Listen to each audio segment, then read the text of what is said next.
tous, c'est Nicolas, j'espère que vous allez bien. Alors aujourd'hui une petite vidéo pour vous montrer, vous présenter des techniques pour sortir du marché crypto. Donc vous avez forcément réfléchi à votre entrée normalement, vous avez investi dans un projet, mais vous ne savez pas forcément quand partir. Donc si vous n'êtes pas encore formé, c'est normal.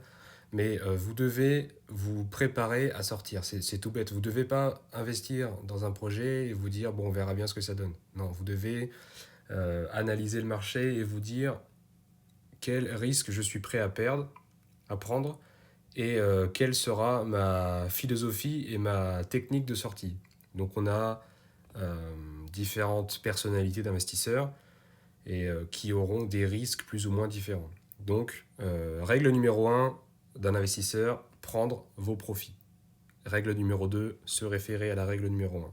Toujours prendre vos profits ou au moins ce que vous avez investi dans le projet. Ça, c'est une évidence euh, qui n'est pas forcément évidente pour tout le monde, mais vous ne serez gagnant uniquement si vous récupérez ce que vous avez investi. Ça commence déjà par ici. Et ensuite, vous serez gagnant si vous prenez régulièrement vos profits. Parce que votre projet peut monter à un x100. Si derrière, vous n'êtes pas capable de sortir, même en DCA, c'est-à-dire en petit peu par petit peu, vous allez faire partie des perdants. C'est malheureux, mais le jour où le marché va se retourner, ça va être brutal. Et vos x100 vont se transformer en x50, en x20, et là vous allez vous dire non, non, ça va remonter, mais en fait ça va pas remonter parce qu'on est parti en bear market.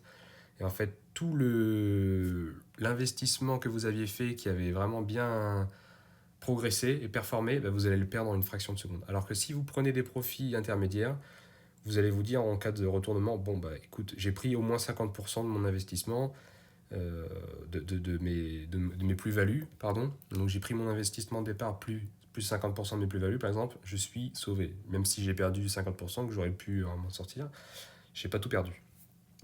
Donc il y a plusieurs types d'investisseurs pour moi. Donc déjà il y a un retrait par pourcentage. Donc ça veut dire que si vous faites par exemple un x5, un x10, bon après c'est à faire en 100%, 1000%, etc. Vous faites en fonction de ce que vous aimez.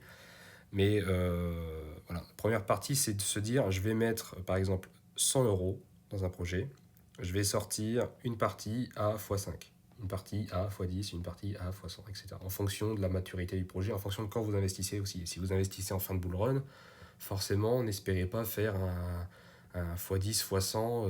Enfin voilà, il y a des projets où il fallait investir déjà depuis un certain moment, notamment après le crash Covid en mars 2020. Donc là, il y avait des très belles opportunités d'investissement à faire, mais bon, vous ne pouvez pas être partout en même temps. Vous êtes dans le marché depuis pas longtemps, c'est normal. Donc, premier investisseur, c'est l'investisseur prudent qui va mettre une mise de départ, par exemple 100 euros, qui va faire un x2 et qui va retirer sa mise de départ. Donc, il va faire 200 euros, il va reprendre ses 100 euros et il va laisser le reste faire un x4.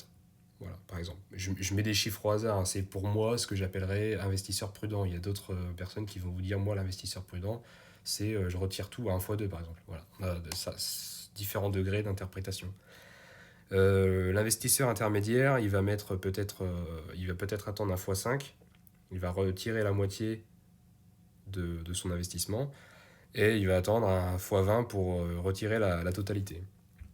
Ensuite, il y a le téméraire qui va lui attendre un x10 pour retirer seulement sa mise de départ, et il va attendre vraiment un x100 pour retirer la totalité. Attention, je parle de x100, il ne faut pas espérer faire un x100, il faut que par rapport, si c'est des projets qui existent depuis un certain bout de temps, notamment qui ont suivi différents bull runs, vous avez le passé pour vous dire, bah là, il a la potentialité de monter jusqu'à un x10, parce que déjà, dans son passé, il est déjà monté à un x10 par rapport à là où je suis actuellement. Donc, il faut vraiment c'est pas au pif, hein, il faut vraiment analyser derrière les projets.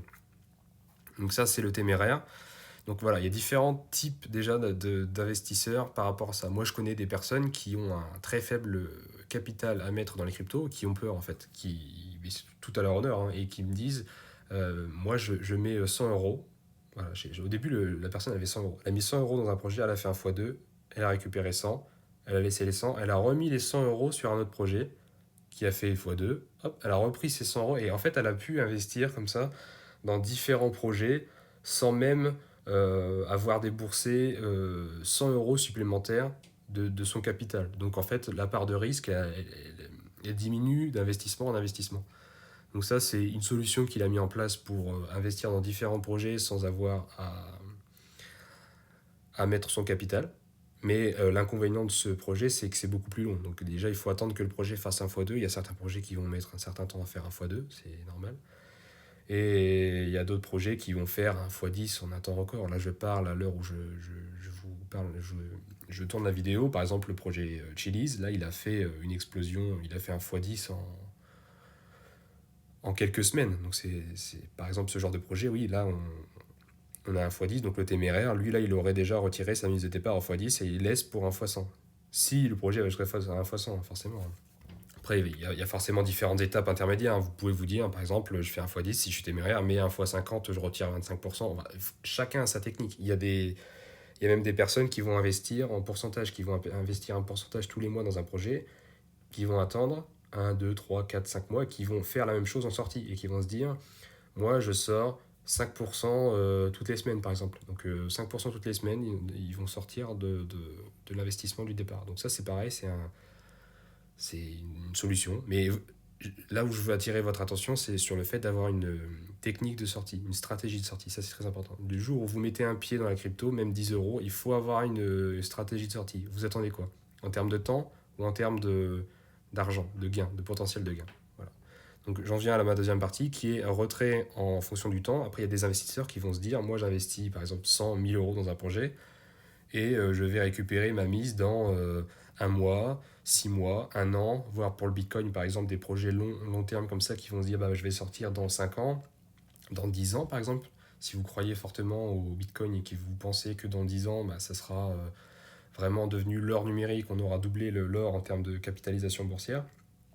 Donc là, vous pourrez vous dire, bon, bah écoute, là, je vais miser sur 10 ans, par exemple. Donc voilà, il y a des personnes, moi je connais des personnes qui investissent tous les jours, toutes les semaines, tous les mois dans le Bitcoin à un certain montant, qui se sont définis un pourcentage au niveau de leur portefeuille et qui se disent, bah moi, tous les mois, je mets 50 euros dans le Bitcoin. C'est pas énorme, ça paraît pas énorme, mais 50 euros sur un an, bah, ça fait plus de 500 euros.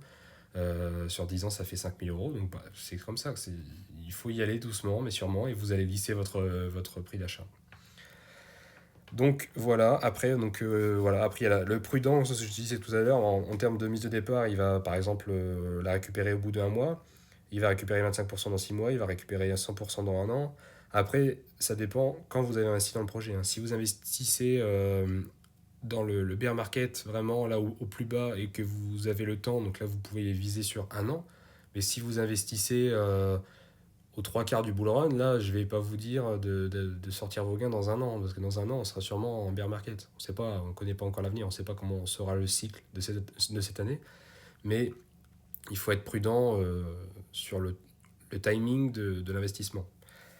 Et après, c'est pareil pour les autres. Intermédiaire, il va peut-être se dire, bah, ma mise de départ, je vais la chercher dans 3 mois, et puis le reste dans 1 an, le téméraire dans 6 mois, et le reste dans 1 an, etc. Donc tout dépend de votre capacité à gérer vos émotions, et notamment de votre capital, votre épargne. Est-ce que c'est de l'épargne que vous avez mis et que vous êtes prêt à perdre? Donc potentiellement prendre le risque d'aller plus loin, mais potentiellement prendre le risque de le perdre. Ou alors c'est vraiment une épargne dont vous avez besoin. D'ailleurs, je ne vous conseille pas du tout de mettre de l'épargne dont vous avez besoin dans les crypto-monnaies ou dans l'investissement en général.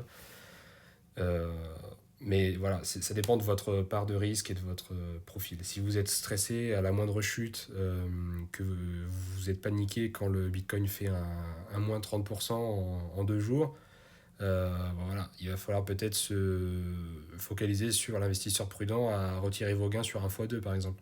Et le reste sur 1 x 4. Par contre, si vous êtes assez comment dire, fort au niveau de votre mental. Je dis pas que les investisseurs prudents sont faibles, hein, mais je veux dire, il y a des personnes qui sont plus aptes à garder ces positions quand le marché fluctue, et certaines vont plus paniquer parce qu'ils ont peur de perdre leur capital. Donc, ces investisseurs-là, plus téméraires, vont attendre justement de voir comment le cours évolue, donc plus des retraits dans plus long terme. Donc voilà, cette petite vidéo pardon, pour vous dire qu'il est très important d'avoir une stratégie d'entrée, mais très important d'avoir une stratégie de sortie. dans la stratégie d'entrée, j'en ai déjà parlé, mais visez les courbes à plat. Ne courez pas après le train, attendez des corrections pour vous positionner, lissez votre prix d'achat avec du DCA.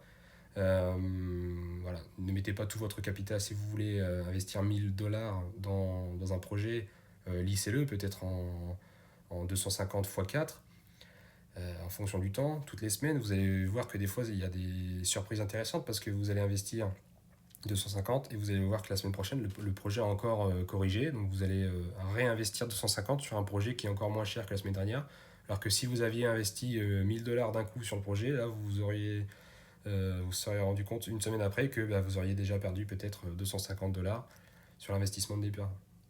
Donc voilà. Donc n'hésitez pas si vous avez des questions dans les commentaires. Et puis je vous mets tous les liens utiles dans la description, dans le commentaire épinglé si vous voulez aider la chaîne. Voilà. Bonne journée.